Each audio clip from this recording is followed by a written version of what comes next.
I think generally like this. In Buddhism,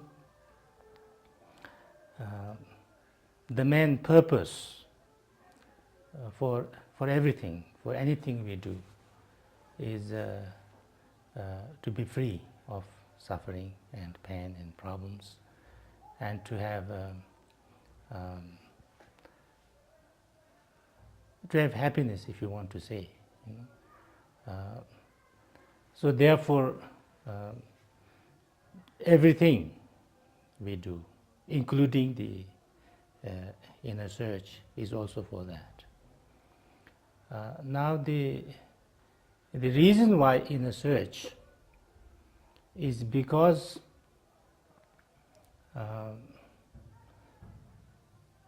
it is understood that many of our problems, why we are not happy, why we have so much of negative emotions, and why there is no harmony within ourselves, and why there is no peace within ourselves and within our community, is because the way things are, the way I am, and the way I see it is not the same thing. It doesn't come together. It contradicts. And that's why we have lots of problems, and we create lots of problems, and there's no harmony within. So that's why, the need for inner search is to find the truth, the way it is, So therefore, whether it's meditation, whether it's in inner search, or whether it's any kind of practices in Buddhism, it's to find the way it is, the way how the things really are, how I really am. And if I can do that, then I know. Then there is no confusion. When I don't have confusion, when I don't have misunderstandings of what I am, then it is likely to be more in harmony with myself and see things without doubt. But there, that understanding or seeing is not only conceptual seeing. That's where the difference between the inner search and philosophizing is different, because in trying to philosophize, then you try to understand conceptually. When you try to see things conceptually, even if it's as it is in a way, it's only a mental image of what it might be, or its inference of what it might be. It's not a direct experience. So therefore, inner search has a very strong element of being, not understanding or conceptualizing how things are or how I am only. So therefore, it's that inner search, in its kind of true meaning from Buddhist point of view, has lots of elements of learning how actually, to experience yourself as you actually are, and how, not just kind of looking out, but experiencing it and learning how to be. That's why meditation becomes an important part of inner search, because actually meditation is not about trying to accumulate something, or trying to become something that you are not. Meditation is about discovering how to totally, relax in a way, and how to let yourself be what you actually are in the most experiential way. In a way, learning deeply how to relax. So therefore the inner search from the Buddhist point of view has a strong element towards learning how to be natural and experience your true nature, the way you actually are, not just in a conceptual way, but more from the experience point of view. So therefore, but that becomes a little bit difficult for us because we are not used to. We are so much, we have lots of habitual tendencies, and we are so much of concepts and so much of preconceived ideas about all different kind of things, and wrong ideas, and lots of confusions, and lots of fear, and lots of clinging to things which not necessarily exist as it is. So therefore, there are lots of different methods to learn how to step by step relax. So therefore, we start with a very simple kind of ways of learning how to relax. Just relaxing your body, learning how to relax your body, and how to be natural, how to feel kind of at ease, and then what we say, the solitude of body, solitude of speech, and solitude of mind, where you kind of lessen the disturbances around you, and so you can relax more. You learn how to relax your body, you learn how to relax your mind, and then you learn how not to be disturbed by the experience of the six senses, the five senses, and but still be aware of that. So through that, then your mind becomes more under your own control, you can say, more flexible, more manageable,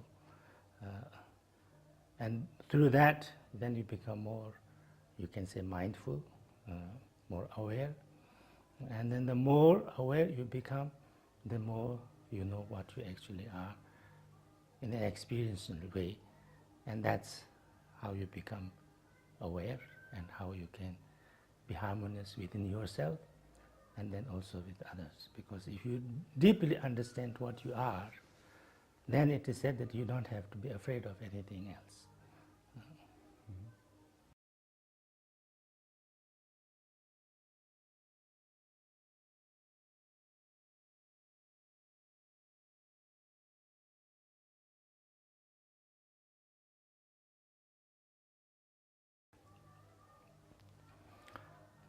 That's the understanding.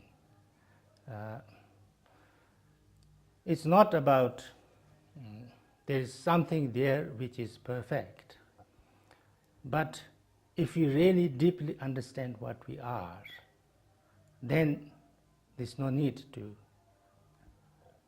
be afraid of anything else, because it is the way it is. That's the main understanding. It's not to find something which is perfect, but to know this. It's not necessary to have, to have too much fear about anything, because what you are is something that is. It's not something you need to say, you should say. Usually we don't say it like that, because then it becomes a concept. And then say, oh, I'm like this, I'm like that. Then it's not a real inner search. It's not an experiential discovery. It's just imposed concept, it's a belief. So therefore that belief is not necessary, it's not good, because then you hang on to that belief and it just becomes a concept. Inner search is an experience, it's without doubt, it's clear, it's direct. So therefore, therefore it's not good to say it's like this or like that. It's something that you need to discover, and deeply experience. But of course, when you can sometimes, write books, and, like describe and things like that, and then it comes to the point where you kind of try to say what is it that you experience and what is it that you find. And then you see that what you are, what your experience is, what your mind is, or your, if you want to call it soul, or you can call it if you like, what your consciousness is, what you call yourself is something that's nothing, it's fleeting, it's changing, that you cannot really hold on to anywhere, but something that changes all the time, that something that cannot be destroyed by anything. So therefore, when you see it in a way deeply, then you know that you cannot run away from the changes. There's no way you can run away from the changes, because the changes happen anyway. But that's the nature, that's your nature. You are the change, so you cannot run away from the changes. But the changes doesn't really destroy you, because there's nothing to be destroyed, because you are the change. So when you see these two things together, then you understand that, then you understand what you are in a way. So there's no need to grasp at things and hold on to things and afraid of the things, but there's nothing to be afraid of anyway. So deeply, from this point of view, to discover this deep insight into the nature of yourself, what you are, then clears away the fear in a very deep way. And that fear is understood to be the basis of most of our problems, because the hatred, anger comes from the fear, the clinging attachment also comes from the fear, and the fear creates doubts, and fear creates all sorts of panic and miseries and problems and things like that. So therefore, when you see it's not necessary, then you are free. So freedom from fear is the highest kind of freedom. And then there's no need to, there's no need to run after things or run away from things. And that's what we call liberation from Buddhist point of view. So that's where the realization from Buddhist point of view, we call the realization or wisdom is what is liberating you. This kind of is the meaning, the understanding. Because when you see what you actually are deeply, experientially, then the fear goes away. And when that's no fear, then you see that it's okay. So that's the freedom. So therefore, then there is harmony.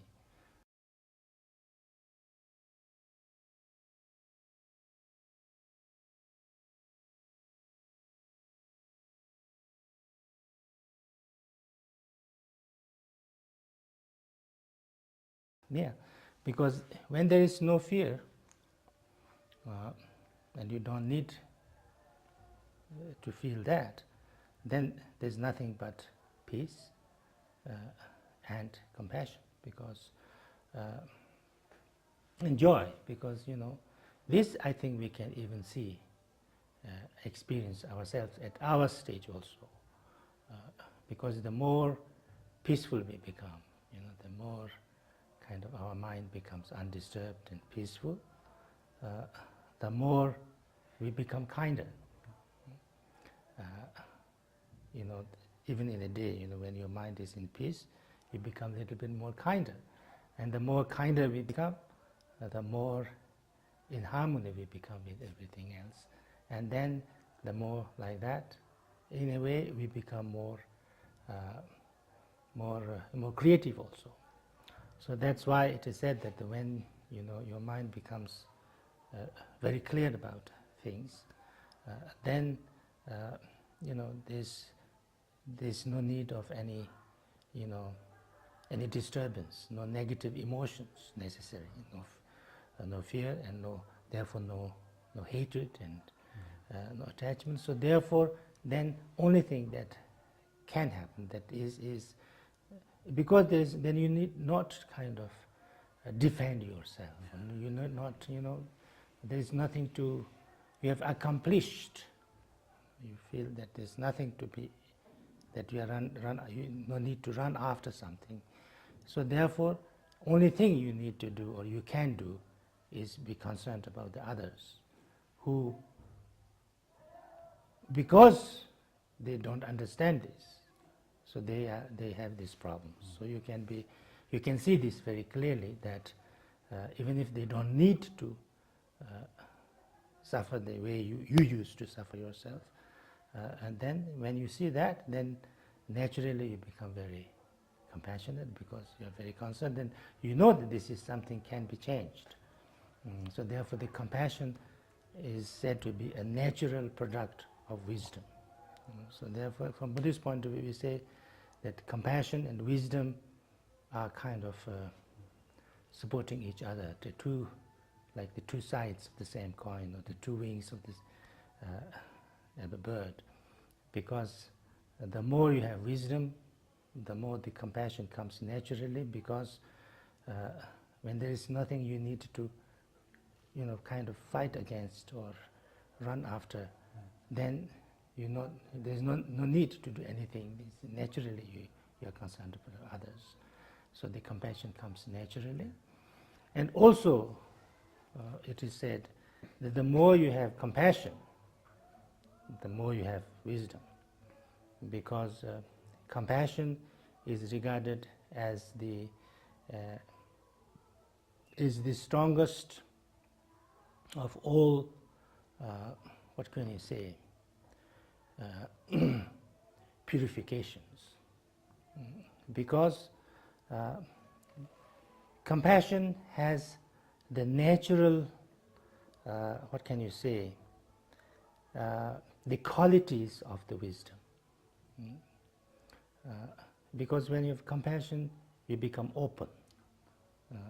Your mind becomes open. Your mind becomes kind of not holding back, not closing, not fearful, but open and giving. And so therefore, that has the direct effect of, the fearlessness of going out, of helping others, concern for others, but not needing to kind of defend yourself, not needing to run away.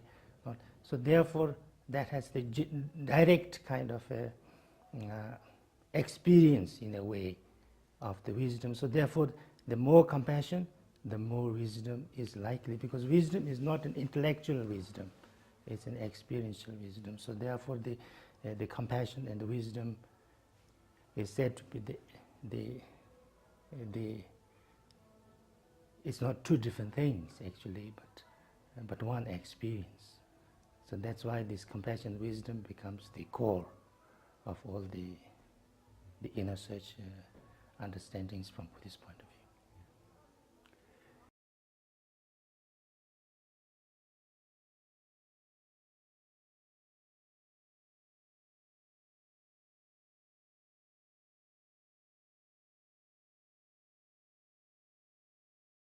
That's right. Actually, it is always like that. From Buddhist point of view, when you talk about something, it has different levels of meanings. When you talk about Shambhala, also there is outer Shambhala, inner Shambhala, and ultimate Shambhala. And you talk about, deities, also like Shenrezik, or Buddha. There's outer Buddha, and then there's inner Buddha, and things like that. It's we to talk about Guru also. It's like that: outer Guru, inner Guru, and ultimate Guru, like that. So it's always like that. It's different levels of meanings, because everybody cannot necessarily understand all these things. So therefore, some people do something like, oh yes, if I do, if I pray to Buddha, then I will be born into the Buddha land, or Shambhala. That is also better than, because you think about Amitabha's kind of Pure Land or Shambhala or something like that, which is positive, You have a positive thinking, and your kind of mind is turned to something positive.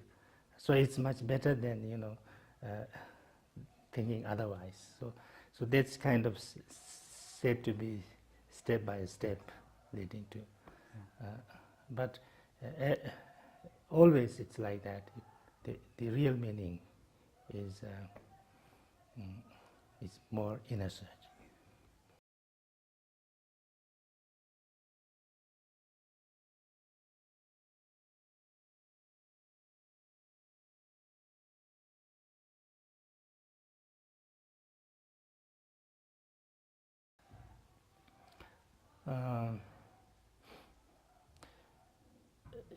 It's like this.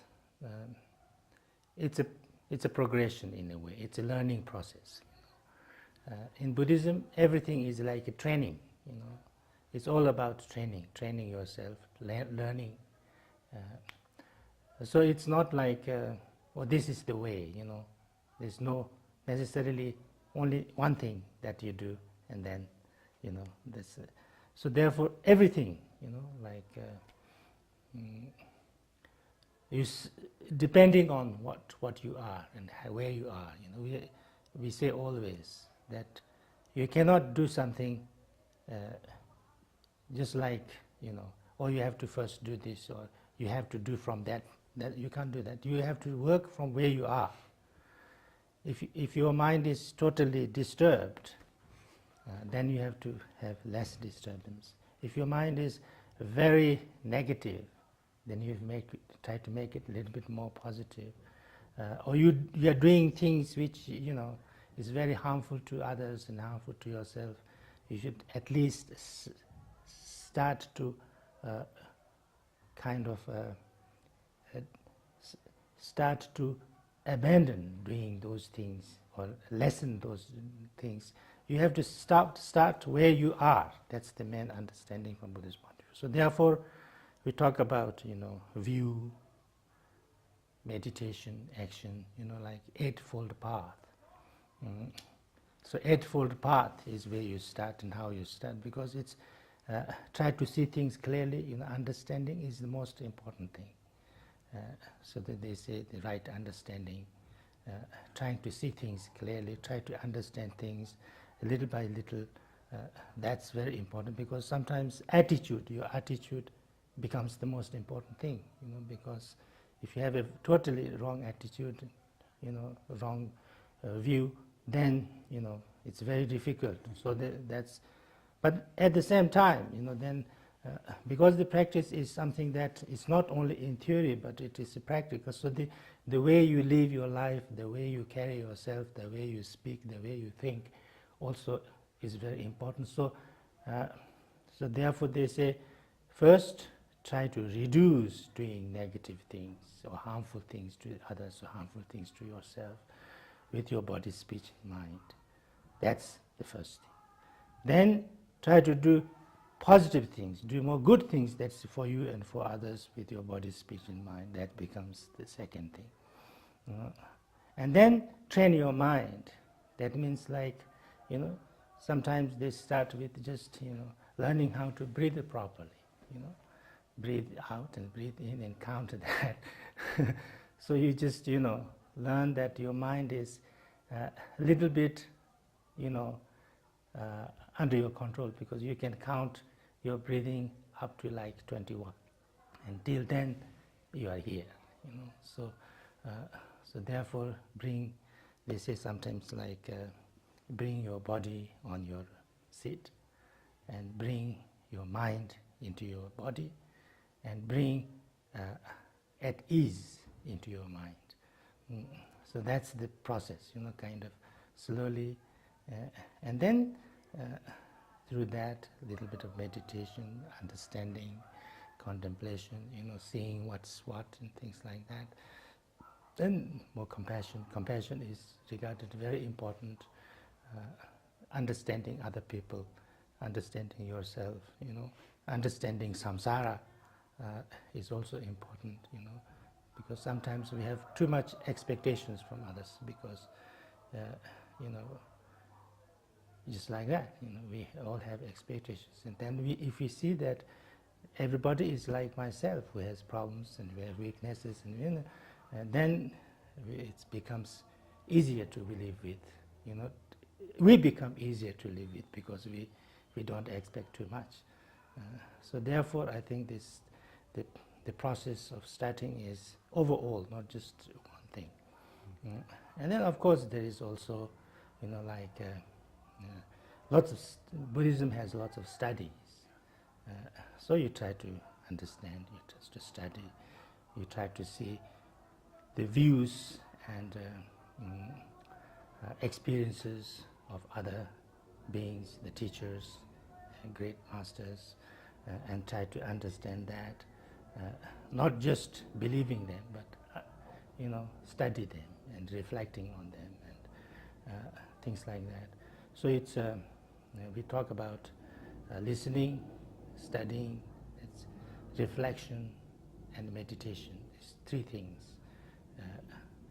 So first is that try to understand what the other people, especially those who have some teaching, some experience, what they are saying, without just directly believing or directly objecting or rejecting, but try to see what exactly they are saying. Not, that's what we call listening, study. And then when you have done that, then reflect upon it, meaning that you try to understand and you look on that from different angles, and you reflect and you reason and you use your own intellect and your own experience and things like that, and genuinely and directly, you don't kind of accept things because somebody like Buddha or whoever said it, but really, grind it with your reasoning and experience. And then whatever you find is, is more or less, you have less doubt and you have direct, but then you let that sink in, and that's meditation. Meditation is to try to experience that by letting your mind be. Your mind here means not only the intellectual mind, but your total consciousness in that. So then that becomes like part of yourself. Experience it and see how it is. So this three process.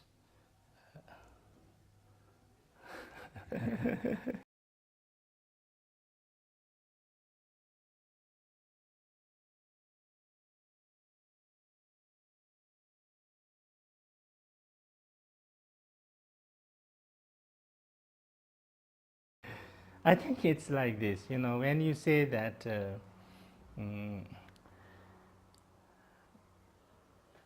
you can say that, you can have that, you might experience everything as everybody or all as one. You can say that. But when you express like that, it has one problem. because when you say everything is one, so then you make there is one and there is not one, because first you think there's everything and all one, so there is a one and this becomes a concept, because when you say it's all one, there is behind that there is an understanding that it is not one, because everything has become one, or everything is one. So, when you say it's one, means, one is a relative term. You say one because of two. When there is no two, there is no one. So therefore, it becomes very conceptual. So therefore, the experience, you can say that, and sometimes great masters have said like that also. But sometimes it's said, some great masters have said otherwise also, because there's no one and there's no one and many, because it's a kind of a conceptual thing, but sometimes people have expressed that. It's the way you express. There is a saying in Buddhism, which is in Tibetan actually. It's a saying, and that's, I think, is very interesting. And that is that if if two philosophers agree, one is not a philosopher.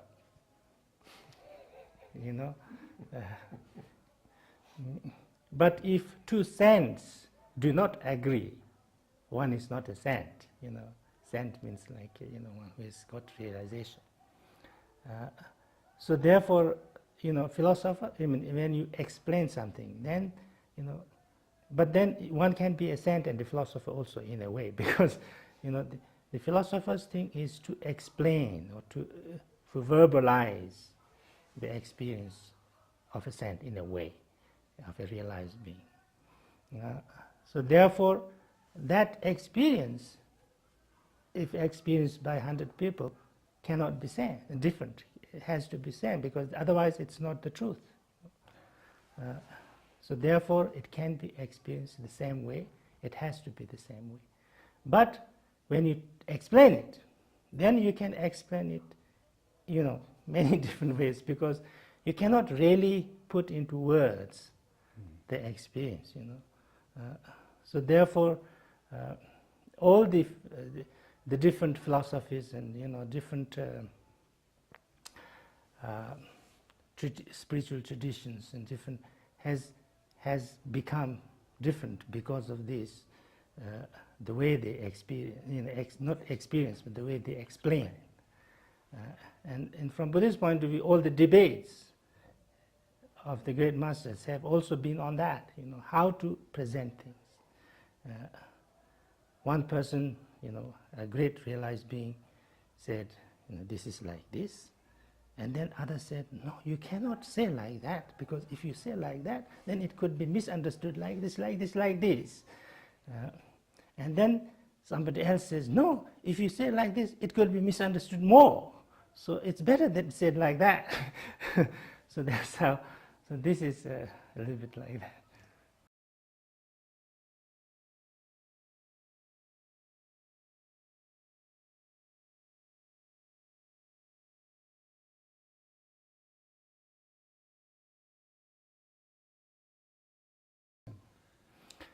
Yeah, there are lots of subtleties there in meditation.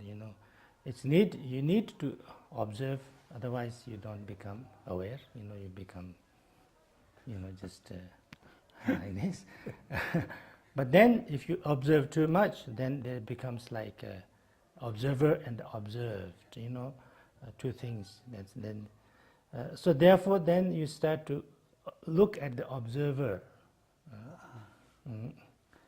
So then, you kind of, it's a delicate, it's a, what can you say, a subtle thing that you just be, not observe the observer, but be aware.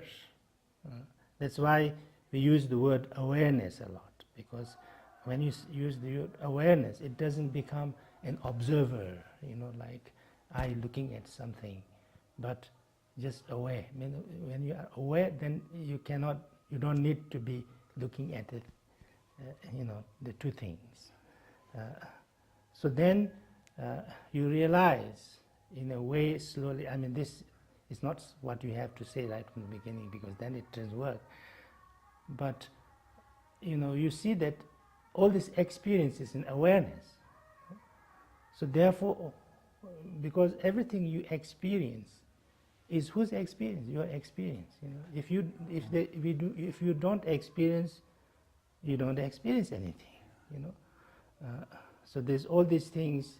It doesn't mean that there is no wall, there is no tanka, there is no person, but the way you experience it is your experience. So when you see this deeply, then it becomes awareness, because it's the observer, experiencer, and experience becomes one, and there's no separation. There is an experience, and that experience changes. That experience is always there. There is but we usually assume as an experiencer, separate from the experience in a way. That's the separation. That's what we call the grasper and the grasped. Separation of the ego. There, so that is regarded as a kind of a assumption from Buddhist point of view, because when you look deeply, where is that observer or experiencer separate from the experience? And experience is like seeing experience, is of course an interdependent arising. But then there's I is necessary, and then object is necessary, and consciousness is necessary, and then there's seeing experience happens, and like that. So therefore, when you deeply understand the subtleties, then you experience what it means by all these things. Awareness, the awareness. So that awareness, therefore, becomes a very important word in this. Yeah. Awareness is the opposite of duality. Yeah. Because then there's, it's not something like, it's just a word anyway. If you don't deeply understand, it doesn't make any sense. But when you say observe, then it's like something there and something here, observing. Awareness means like, it's just awareness. Thank you very much. Thank you very much. Thank you very much again. Thank you.